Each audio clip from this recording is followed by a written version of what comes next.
अस्सलाम वालेकुम भाईजान माशाल्लाह नागरा पठोरा ही तोड़े वास्ते लेंदे ने माशाल्लाह बड़े नकौड़े झालर रेचे माशाल्लाह और बिल्कुल राइट भी बिल्कुल जायज मुनासिब ते उम्र दी मेरा भाई 7 to 8 महीने दी उम्र ही ने पई ते ए वेखो नकौड़ा फेस ही माशाल्लाह चेक कर सकदे ने झालर वेखो अक्सर सानू दोस्त आंदे यार सानू नागरे बकरे दे झालर वाले ते मेरे भाई झालर वाले माशाल्लाह बकरा लियांदा और इहदी झालर भी वेखदे पे ना मैं अच्छी चीज़ लियांदा भाइयों वास्ते वेखो झालर इतना दिक्कत माशाल्लाह झालर इस तो माशाल्लाह बहुत बनाने वाली चीज़ है माशाल्लाह ये वेखो रबड़ वाली कर चीज़ा जैसे जितनी की सो सीधा बिल्कुल पूछा स्ट्रेट ही सो ते माशाल्लाह क्वालिटी वाली चीज़ है ते लेंथ भी माशाल्लाह चेक कर सकते हैं और चमक वाली पशम है पई पशम ही दूजी नहीं है भी बारीक पशम है ते चमक वाली पशम ते ए वेखो मेरा भाई माशाल्लाह क्वालिटी चेक करो ए दे वेखो नकौड़ा फेस माशाल्लाह चेक करो बगल भी माशाल्लाह बहुत ज़बरदस्त है सुनो आंदे बगल माशाल्लाह जिवें बच्चा दी हुंदी है ते ए वेखो बनने वाली चीज़ ते पैर ही वेखो मोटे पैरों दे विच पिया और माशाल्लाह दोगली चीज़ नहीं है क्वालिटी वाली माशाल्लाह चीज़ चंगे हाइट कद वाली बनसी इंशाल्लाह ते 100 तकरीबन वजन है तकरीबन 3 मण करने वाला जिन्ना जानवर है पीड़ा है जानवर है ते खूबसूरती माशाल्लाह चेक करो कन्ना दी लेंथ कम से कम 15 to 16 इंच कान लंबे पे है वेखो माशाल्लाह खूबसूरती माशाल्लाह चेक कर सकते वाला आला क्वालिटी तक गर्दन ही वेखो मोटी गर्दन दे विच ये निशानी होंदी है मेरा भाई कि अच्छा सानी बकरे दी जेड़ा चंगे सानी बकरा बनदा है पिया चीज़ माशाल्लाह हर गलू है 1+ क्वालिटी जेड़ा मैं इंशाल्लाह पहले कॉल कर सी जहाज मुनासिब राइट से मिल जासी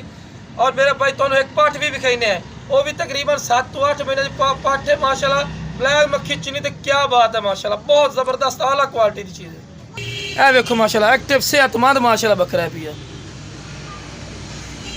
भाई जान दूसरे नंबर वाली पठ है मेरा भाई बहुत ज़बरदस्त आला क्वालिटी की माशाल्लाह चीज़ ने पई उम्र है मेरा भाई ने 7 to 8 महीने माशाल्लाह तो खूबसूरती माशाल्लाह चेक करो बिल्कुल सीधी दोम तक कन्ना दी लेंथ वेखो कम से कम 17-18 इंच माशाल्लाह कान लंबे सो तो बहुत ज़बरदस्त आला क्वालिटी की चीज़ है पैर दे मेरा भाई बन्ने तुसी नज़र आंदे पे पैर बन्ने छोट बच्चा पकड़े बैठा है सिर्फ इस समय तो कि बड़ी तेज़ है पी याद हाथ छड़िए तो हथ नहीं आती इस समय साढ़े को जगह बड़ी कम है मेरा भाई तुम चीज़ फिर भी तुम जानवर वगैरह खा रहे हैं मेरा भाई ठीक है ना तो माशा चीज़ चेक करो बहुत ज़बरदस्त आला क्वालिटी की चीज़ ने पिछले तरह मुड़ में से अंगे पे मेरा भाई तो माशा बहुत ज़बरदस्त है ए वेखो नकौड़ा फेस ही माशा चेक कर सकते हैं चंगी झालर है माशाल्लाह जेड़ी भी इंशाल्लाह चीज़ा लियाने तुहाडे वास्ते कोई दोगली ना उसन इंशाल्लाह जेड़ी चीज़ लिया